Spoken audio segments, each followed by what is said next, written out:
इलाहाबाद का अनुभव रहित झल्लाया हुआ ग्रेजुएट इस बात को समझ न सका। इलाहाबाद मतलब अभी ये पूछा जाएगा कि ये कहाँ रहता है। श्रीखंड सिंह इलाहाबाद का अनुभव रहित अनएक्सपीरियंस्ड झल्लाया हुआ मतलब गुस्से में भरा हुआ ग्रेजुएट पिता की इस बात को समझ ही ना सका कि पिताजी ने आखिर इतने जल्दी कैसे लाल बिहारी सिंह की गलती स्वीकार कर ली। उसे समझ में ही नहीं आया कि गांव वाले लोग आ गए हैं उनके घर का तमाशा देखने, और वो ये बात अनुभव रही मतलब अनएक्सपीरियंस्ड।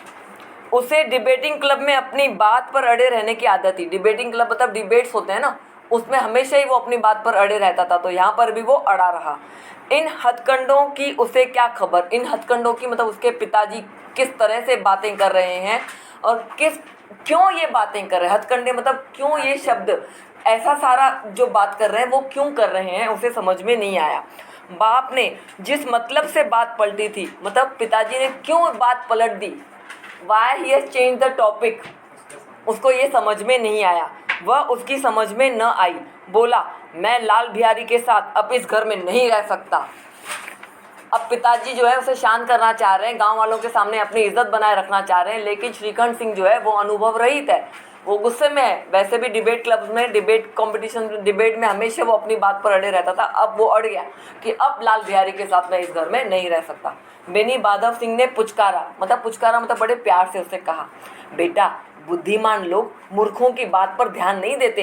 अरे तुम पढ़े लिखे हो, बुद्धिमान हो, लाल बिहारी जैसा मूर्ख व्यक्ति, उस पर काहे को तुम ध्यान दे रहे हो।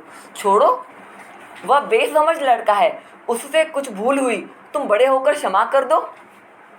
श्रीखंड सिंह को आवेश आ गया। अब ये सुनकर उसे और भी गुस्सा, आवेश में आना, गुस्सा आना।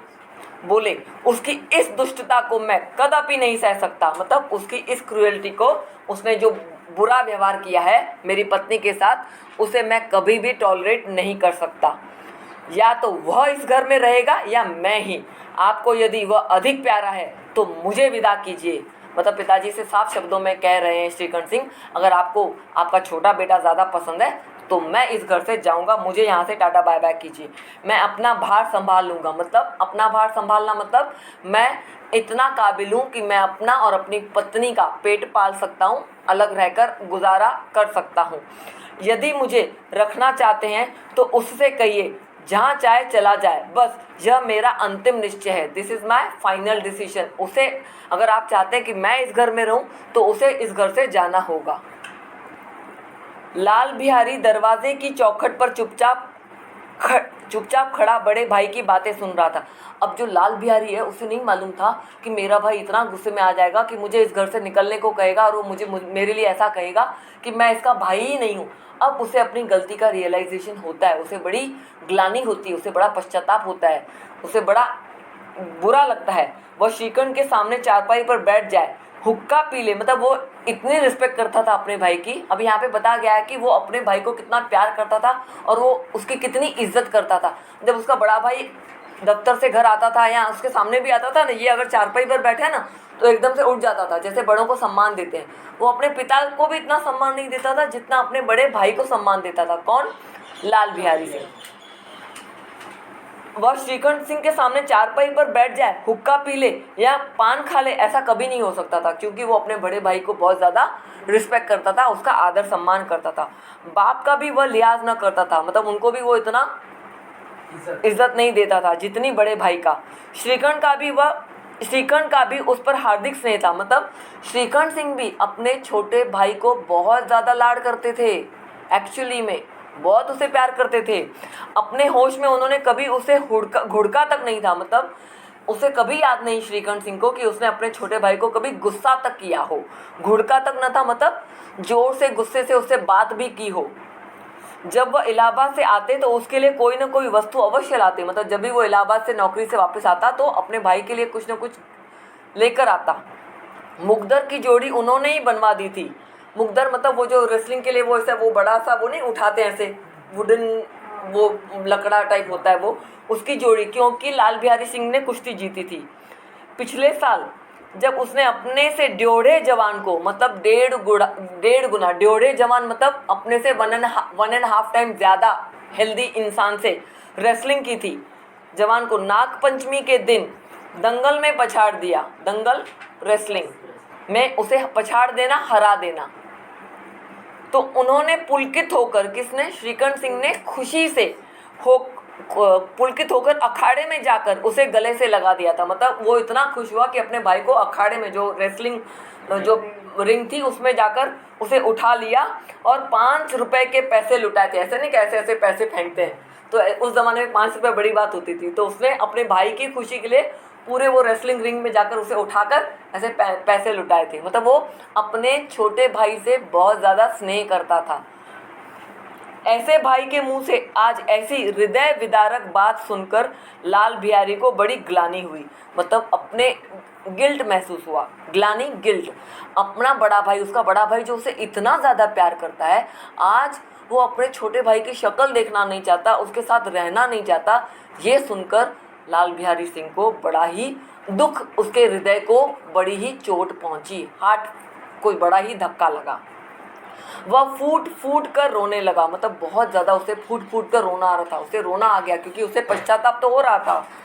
इसमें संदेह नहीं कि अपने किए पर वह पछता रहा था। अभी इसमें कोई डाउट नहीं था कि उसने जो गलती की थी उस पर उसे गिल्ट महसूस हो रहा था। भाई के आने के एक दिन पहले से ही उसकी छाती धड़कती थी कि देखूं भैया क्या कहते हैं। अब भैया आने वाले हैं, उसको पता था सैटरडे के दिन। उसके आने से पहले उसकी हार्ट बीट जैसे फास्ट हो गई थी कि पता नहीं भैया मुझे क्या कहेंगे, मैं उनके सम्मुख कैसे जाऊंगा, how will I face him, मैं उनके सामने कैसे जाऊंगा, how will I face him, उनसे कैसे बोलूँगा, मतलब उससे बात कैसे करूँगा, मेरी आंखें उनके सामने कैसे उठेंगी, मतलब मेरी आंखें तो लज्जा से झुक गई हैं, कैसे मैं उनकी आंखों में आंखें डालकर बात करूँगा। उसने समझा था कि भैया मुझे बुलाकर समझा देंगे। उसे लगा कि भैया मुझे बुलाएंगे और थोड़ा सा डांट के समझा देंगे। इस आशा के विपरीत, इस होप के विपरीत, मतलब विपरीत मतलब ऑपोजिट, इस होप के ऑपोजिट उसके भैया ने आज उसने उन्हें कठोरता की मूर्ति बने हुए पाया। फर्स्ट टाइम उसने देखा कि उसका भाई कितना कठोर है, कितना हार्ड, मतलब अगर उसे गुस्सा आता है तो वो कितना कठोर बन जाता है, गलत चीज़ को वो टॉलरेट नहीं कर सकता और किस प्रकार वो गुस्से हो सकते हैं। वह मूर्ख था, परंतु उसका मन कहता था कि भैया मेरे साथ अन्याय कर रहे हैं।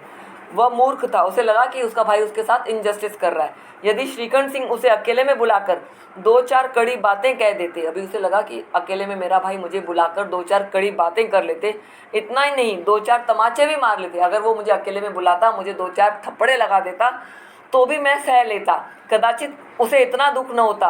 पर भाई का यह कहना कि अब मैं इसकी सूरत नहीं देखना चाहता, लाल बिहारी से सहा न गया। अब मैं इसकी शक्ल नहीं देखना चाहता, I don't want to see his face.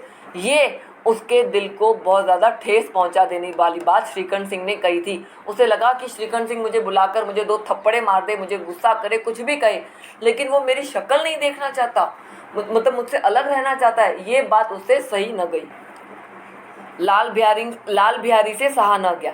वह रोता हुआ घर आया, कोठरी में जाकर कपड़े पहने, आंखें पोंछी, जिससे कोई यह न समझे कि वह रो रहा है। मतलब उसने जल्दी जल्दी से अपने रूम में गया, आंसू पोंछे, और इसके उपरांत वह आनंदी के द्वार पर आकर बोला। फिर वो आनंदी के कमरे के बाहर आकर बोला, भाभी भैया ने निश्चय किया है कि मेरे साथ इस घर में न रहेंगे। अब वे मेरा मुंह भी नहीं देखना चाहते, इसलिए मैं जाता हूँ। उन्हें फिर मुंह न दिखाऊंगा। मुझसे जो कुछ अपराध हुआ उसे क्षमा करना। यह कहते कहते लाल बिहारी का गला भर आया। मतलब अभी लाल बिहारी सिंह अपनी भाभी के कमरे के बाहर जाकर रोने लगा और उससे कहा कि मेरा भाई जो है अब मेरी शक्ल नहीं देखना चाहता, मेरे साथ रहना नहीं चाहता, मुझसे गलती हो गई, मैं अपना मुंह न दिखाऊंगा। मैं भी अभी इस घर से जा रहा हूँ और अब मैं अपनी शक्ल अपने भाई को नहीं दिखाऊंगा, क्योंकि वो मेरे साथ रहना नहीं चाहते।